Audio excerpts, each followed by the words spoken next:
Hello and welcome to today's session of the BME Horizon Hot Topics webinar.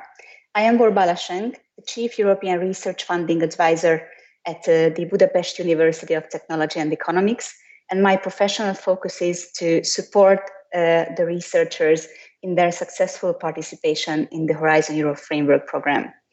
The Budapest University of Technology and Economics, its short name BME, is a leading education and research institution of Hungary of engineering, natural science, social science, and economics. With more than 20,000 students, more than 1,000 academic staff, we have 8 faculties, and also we are active in the European research collaborations. In the H2020 framework program, the university ranked second among the Hungarian institutions in terms of successful grants. Just a moment, I am changing my slide. Yeah, sorry for that. This weekly webinar is brought to you by the Center for University Industry Cooperation of the Budapest University of Technology and Economics. This is the unit that organizes, coordinates, and strengthens all the innovation-related activities of the university. We started this webinar in 2021 in November because we wanted to show good practices, interesting perspectives and approaches of the latest research trends that are trending in the European research area and that are reflected in the Horizon Europe Framework Programme. Since November 2021, we have had 5 sessions, and we have dealt with topics like open science, citizen science, research ethics, societal impact, and co-creation activities. The webinars are streamed live weekly on Mondays at 1 o'clock on our webpage, and the recordings are available afterwards on horizon.bme.hu/webinars. With these webinars, we would like to spark a discussion. We would like to open up new interesting avenues of doing research. And we would like to ask you to engage with us today as well. We are going to have a short presentation, a 15-20 minute long presentation by our guest today. And afterwards, we are going to have a Q&A session.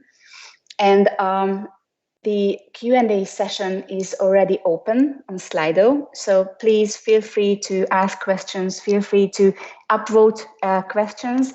And also, if you feel like, please share with us where you are watching us from. Okay, in the poll we have already opened at Slido. Today's guest is Evi Lambie. For today's topic, I chose a very interesting H2020 project I've been following via LinkedIn since its very beginning. It is the Open Lab project. And the Open Lab project aims to revitalize urban areas across Europe and lead the transition of positive energy neighborhood. The project operates living labs in 3 European cities. And today, Evi, who is the deputy project manager of this huge project with 33 partners from all around Europe, is going to present their innovative approach and their experiences so far. A few words about our guest. Evi Lambie has completed her PhD in 2021 on the topic Evaluation of the Impact of Energy Renovation Measures, Experimental Study of Residential Buildings. Hence, her expertise is mostly in the field of renovation and energy in residential buildings. During her PhD, she was also part in 5 Flemish pilot projects for renovation. Since November 2020, she has been working for VITO EnergyVille as a researcher in the unit of smart energy and built environment. And since October 2021, She's part of the Open Lab team and the deputy project manager. I will stop sharing my screen now and would like to ask Evi to start her presentation. Yes. Hello, everybody. Thank you for that wonderful introduction, Borbala. I am Evi Lambie from VITO EnergyVille, and today I'm going to present to you the Open Lab project, which is all about leading the transition to positive energy neighborhoods. So I think you are all familiar with the building stock decarbonization challenge. If we solely look at residential buildings, we see that 95 of the existing residential buildings are in need of an energy renovation to achieve the energy climate goals by 2050. On the other hand, we also see that 40 to 50% of the Belgian households can finance climate and comfort renovations. Here I say Belgian households because we are, as a Belgian institute, aware of these numbers, but those numbers are the same for all over Europe. But still, there is a very low number of renovations that is yearly performed. Therefore, there can be two reasons can be identified for that. First of all, we need more optimal renovation flows and targeted support for everyone that needs to be renovating their building or wants to renovate. Secondly, there's also a need for servitization and valorization of non-energy benefits. So by servitization, we mean models like energy as a service, for instance, where an external party delivers the heat and does also the maintenance of the technical energy system. Valorization of the non-energy benefits is also very important, as mostly energy renovations from governance perspective needs to be performed to decrease the energy demand. But on the other hand, if a renovation is performed, also the market value goes up, there is an increase in comfort, etc. So those non-energy benefits also need to be quantified. So, to come to a climate neutral European Union by 2050, we need a cross-sectorial energy system integration. So there needs to be found some solution packages that are caused by the collaboration between different parties, different sectors. So as far as we approach it now, the renovation challenge is taken up quite individual. So we do individual renovations, we place a PV system on our roof, just simply to answer the need of that building only. If you need a charging system, for instance, for an electrical vehicle, you place it at home. Solar batteries or the heating system, it's all quite individually perspective and individual approach currently. But this approach needs to be shifted to a more societal impact. For instance, for renovation, it can be the renovation cost and speed of renovation can be decreased if the renovation is performed collectively. Also for PV systems, why not put BIPV, so the building integrated photovoltaics on the full roof instead of only the surface area the building solely needs. So these collective solutions can be found for all of different perspectives. So also collective charging stations, collective batteries, collective heating systems. So we need to step away from the current practice, which is very individual, and we need to come up with the community approach. So really for the community integrating renovation concept and also the energy production into one large community. And this is what we do here in the project. In the project, we aim at Tartu in Estland, Genk in Belgium, and Pamplona in Spain. And for these three cities, we want to go to a positive energy neighborhood by means of district infrastructure, so industrialized district renovation, novel generation district, heating and cooling system, smart grids. But here it's also very important to engage the community. If you do not involve the community, the positive energy neighborhood approach will not work, and it will go beyond what you aim to achieve with this. So within Open Lab, we have three cities, Tartu, Genk, and Pamplona. And the reason why those cities were chosen is because 75% of the Europeans live in urban areas. On top of that, we see that for 700 out of the 800 European cities, the size is small to medium sized. So this is why we chose these three cities. Those cities are also small to medium sized. We do not aim to go for large scale cities like huge cities like Paris or Brussels, but really these small to medium-sized cities to reach the largest share of people that live in urban areas. And for these areas, local governments are really struggling with the revitalization of poor socioeconomic neighborhoods. So we really take the existing neighborhoods of those three cities and we want to go towards a positive energy neighborhood combined with an open innovation to identify commercially viable solution packages. So to enable different parties to engage and to collaborate to complete a solution package which incorporates all different aspects you need. And thirdly, we also aim at a living lab approach where the innovation processes are tested in real life communities. So really at people houses, there the new techniques, the innovative techniques are tested and evaluated also by the occupants that live there.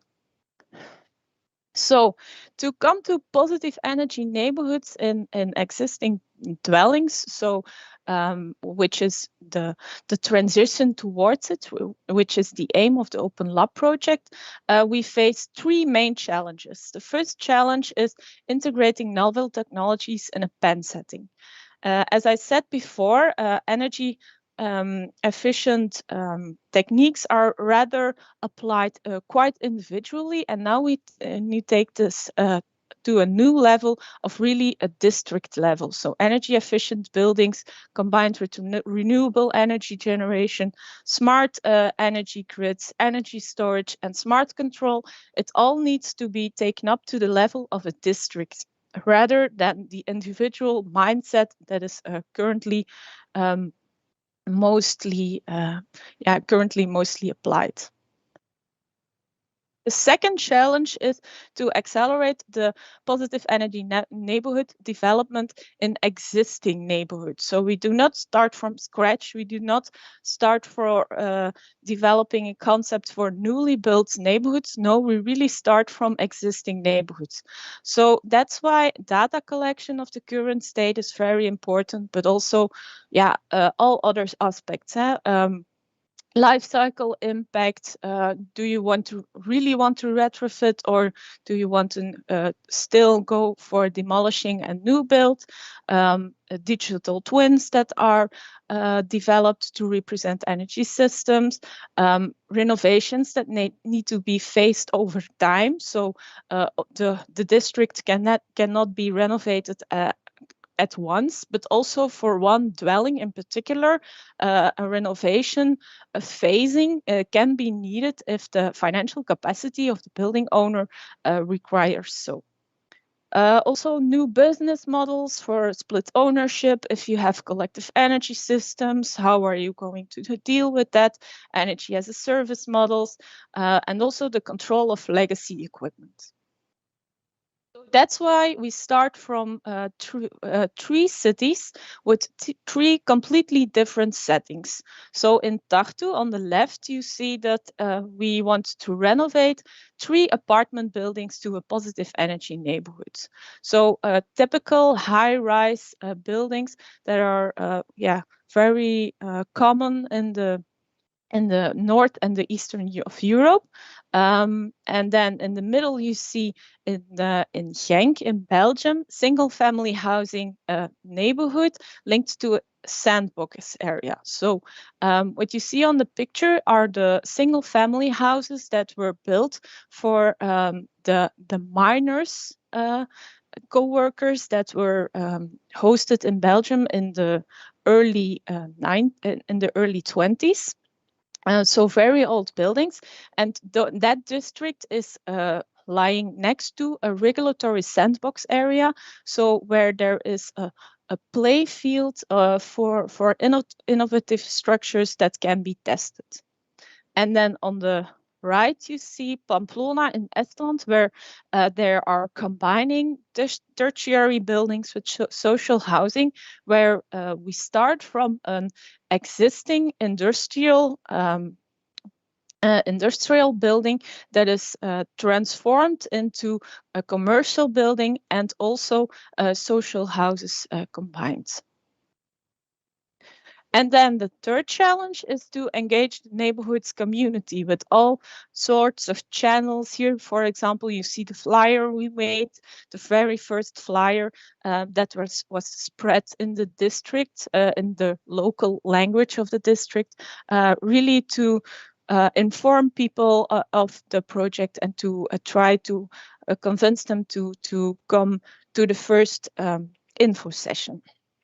So Open Lab will engage and involve the neighborhood community in the creation of a vision for their positive energy neighborhood. So really a positive energy neighborhood that is really made for the citizens. So really answers the needs of the citizens, not only focusing on energy, but also adding more green in the neighborhood, etc. So those things are really important if you want to go to a cooperative participatory approach that goes beyond citizens raising awareness. So we do not want to make them only aware of the need for energy efficient buildings, but we also want to cooperate with them, co-design with them, sit around the table, what are your concerns, and take those into account into the concept of the positive energy neighborhood. Other things, shaping organizational models for the specific context of the positive energy neighborhood. So which organization model, governance models are required to run the positive energy neighborhood, and also a quadruple helix concept that is used here. So, for instance, in Genk here, you see, I'm going to give as an example all the partners that are involved in Genk of the quadruple helix. You see citizen, industry, governance, and academia. We as VITO, we are the coordinators of the Open Lab project, and we are academia. But you see, we have also partners that that perform the citizen and the governance. So the city of Genk is also involved. New DAC, which is the social housing company, which owns a lot of social buildings in the residential area. Also, the citizens themselves, we really want to engage them into the quadruple helix to sit around the table and to come to the positive energy neighborhood concept for their needs. And also industry. A lot of industry has been involved, from SMEs to large-scale international players like Daikin. And finally, we have also some the University of Leuven and IMEC, which are more research institutes and academia. So the quadruple helix, really those 4 types of partners will be involved. For the Living Lab methodology, we use a Living Lab integrated process with the support of our European partners. So Baxco, BPIE, EFOC, Enel, Hessel, and Steinbeis are supporting us as a European partner they will support each of the 3 cities in their development of the Living Lab. Here you see 3 main stages. So the problem space is where we currently are since the project has only started in October 21, where we want to emphasize with the citizens and define the barriers, their needs, but also the needs of the industry. So really uncover what is need for everyone and really add the value for everyone. And then the second large phase is the solution space, where we are really going to co-design, co-create together with all the partners of the quadruple helix and turn it into a first prototype and testing, and then really that will be only at the end of the project in 2025, 26, where we will take it a step further and really demonstrate the system on other sites and really go to the scaling up and how to do that. So we took some first steps in the community engagement. Here, as an example, you see 3 types of events we are currently organizing. So first, large scale info sessions where everyone of the neighborhood was welcome to join us to come for to ask them their questions, and we were able to present the project. Then we also do one-to-one home visits, really at the people's houses, to really map the state of their current house, but also to really capture their concerns and gain some trust of the citizens. And finally, we organize also some informal drinks and info sessions. And the aims of all these sessions are to emphasize and capture the worries and the barriers of the citizen, inform the citizens about the project, and raising awareness on the energy performance of their current building. So not yet really convincing them to step into the project, but really only getting to know each other and the first stage of the Living Lab methodology. We also did that with the industry, where we did some interviews with 7 market segments in the construction and the energy sector, and we came up with some conclusions there.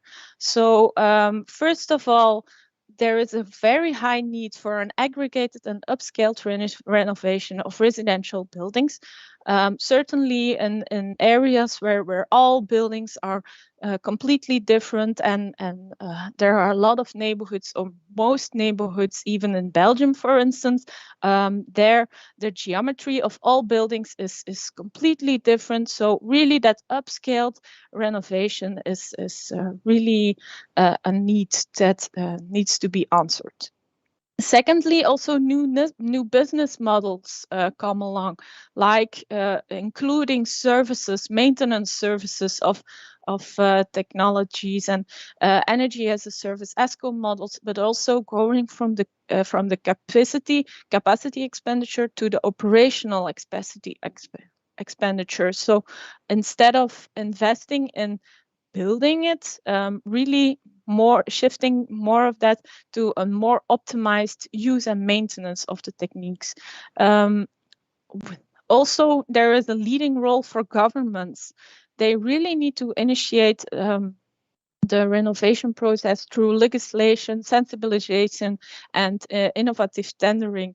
And finally, there's also a need for research and innovation on uncertainties which come along with the innovative concepts that will be developed.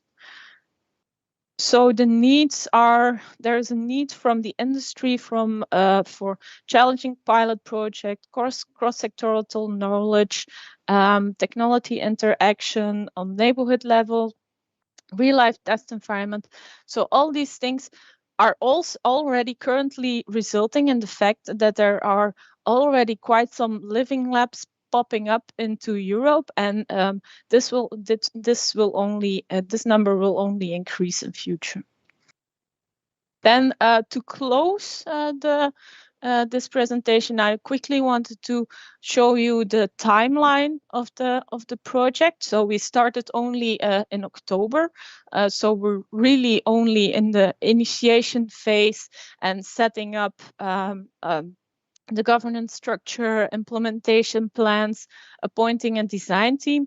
And the aim for this year is to have the tendering process completely finished so that in 2023 we can award the tender and the construction works can be done, and also the demonstration and implementation of the innovative energy system can really start.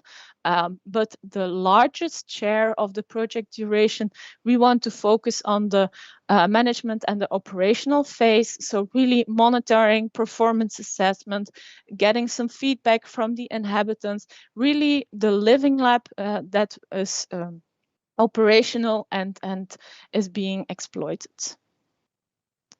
So very quick conclusion. Open Lab is an open innovation in a living lab environment to lead the transition towards positive energy neighborhoods in existing neighborhoods.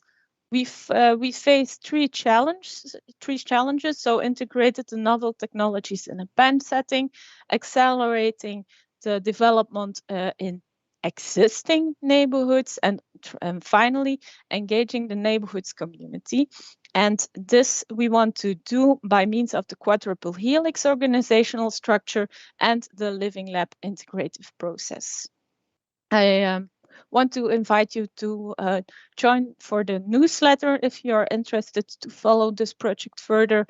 And I thank you very much for your attention, and I welcome your questions. Thank you very much, Evi. We have received quite many questions. I'm going to share the Slido screen now. Just a moment. Yeah, okay, now it should work. Yeah, absolutely. But before we just delve into these questions, let me ask the first one. As a EU research funding advisor, it was very interesting for me to see that you have like a huge consortium of like 33 consortium members, but beyond that, you are dealing with an even bigger community. So what was your strategy when you were building the consortium? Did you want to include actors from all the branches of the quadruple helix, or what was your strategy when you were designing this project? Yes, indeed, it was the aim to involve all the partners of the quadruple helix. We have some as I showed in the presentation, we have some partners of the industry, but also some facilitators that help really private owners, also social housing company. So really all the different partners of the quadruple helix we wanted to join in the project, not only in Genk, as I showed as in the example, but also in Pamplona and in Tartu. Yes. Thank you. Yeah, let's see the questions we have received. What kind of different challenges do you have in the 3 different cities? I think there you can say that because of the different neighborhood and the different scaling in the 3 cities, we have different upscaling potentials for the positive energy neighborhood development. So in Tartu, you really have the high-rise buildings of 9 levels, really condense way of living, where people live together on a very small area, and how are those high-rise buildings really can be transferred into the positive energy neighborhoods. While in Genk, it's really the challenge to convince private owners as well to step into the challenge. So not only the social housing company will be part of the renovation process, but also really private owners. We want to convince them to step into the project and with their own financial capacity step into the project.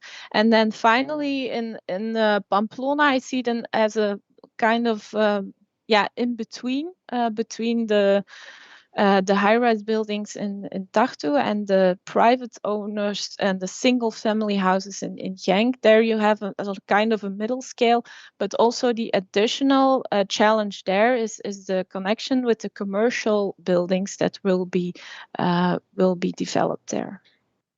Mm-hmm. Thank you very much. Let's see the next one. Could you please clarify what the quadruple helix approach is? Yeah, so the quadruple helix is really those 4 types of partners. So the cities, the industry, the academia, and the governance. So really all those 4 aspects to join together and co-create the concept of a positive energy neighborhood in this case. So from the cities, we really need what do you need? What will convince you to step into a project to go beyond the energy efficiency that is currently required and really take a step further. But also governance is very important because of we already now, we're only 5 months into the project, we bump into the limits of legislative framework and the vision of the city. What do they want to do with the district and how do they want to develop it and connect it with other neighborhoods? And so all the parties are very important. The industry that really stands for providing the innovative techniques and application of the techniques and really the state of the art and going beyond that. So all the 4 different partners are really important in collaborating to go towards a positive energy neighborhoods. And how high up can you reach in the city governance? I mean, are you in touch with the mayor's office, or do you have connections with other units in the municipality? So how well are you embedded in this structure? Yeah, so currently we are with for Genk, for instance, the Department of Innovation is involved. So there really, we really work together with the people that also develop the vision for Genk that to take a step towards 2050. How can that city reach that goal? And so the Open Lab project in their perspective is only one part of the puzzle. So how do you take the step towards a positive energy neighborhood in districts, but also industry and all the different mobility? How can that be more sustainable? So for them, Open Lab is one piece of the puzzle to come towards a climate neutral city in 2050.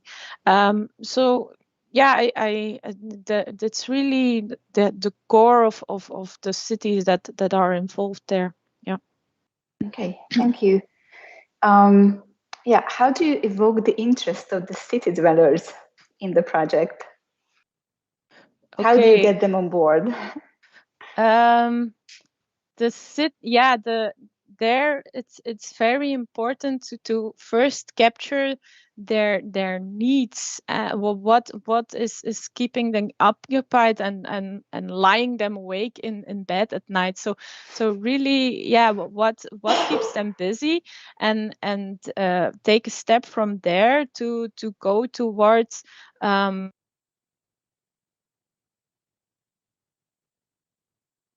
there, improve of comfort, comfort increase, and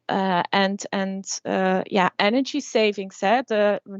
The energy prices are currently really increasing extremely. So those two aspects are really important keys to convince people to step into the project. So yeah. In this sense, did you or do you sense any difference between the three cities? I mean, in terms of how we can get people, we can get residents on board? There, I have to say, yeah, we're still in the in the starting up phase of the project, of course, and there, I have to say that for the rest of the city, so for Tartu and Pamplona, the interviews are only starting. So there, the first reaching out to the citizens has only been starting, but we really want to start from the same methodology as I presented. So the living lab approach and the quadruple helix approach, and then together with the European partners, we want to adapt that overarching overall methodology to really the specific needs of the three cities. So yeah. Okay.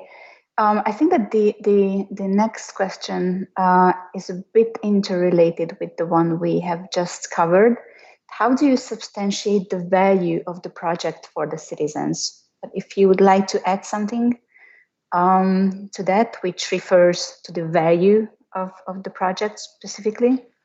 Yeah, there, besides the two main arguments I just mentioned, so the increase in comfort and the decrease in energy, the energy savings, there, what helps us right now is really putting a step aside and really zooming out and also uncovering the needs of the district, not only in the topic of energy, but also maybe there's a need for a common playground for children with a lot of green, and then for us it might be interesting to add there some charging stations for electrical vehicles. So really couple all the aspects of the sustainability together, so more green and also mobility, connecting it to public transport that is more sustainable. So really broader, taking a broader perspective. I think for us that currently helps as well. Yeah, so in this sense, the whole project has kind of a multiplicator effect. So not only the positive energy neighborhoods, but in a broader sense of sustainability and like greening. Yes, certainly. As I also mentioned already, for Genk, for instance, this is only one piece of the puzzle, and I think indeed by means of this project, they're thinking of the larger picture. So it's really initiating to think further and to broaden this perspective on climate neutral and sustainability. Absolutely. And is there a dynamic interaction between the four branches of the quadruple helix that is incentivized by the project? Yes, that's certainly the intention. So now we're in the first stage of really capturing the needs of all the parties of the quadruple helix. And the next step will really be to set up an organizational structure to work together on the concept of the positive energy neighborhood and to combine all the needs of the different parties and come to an overall solution that fits for all.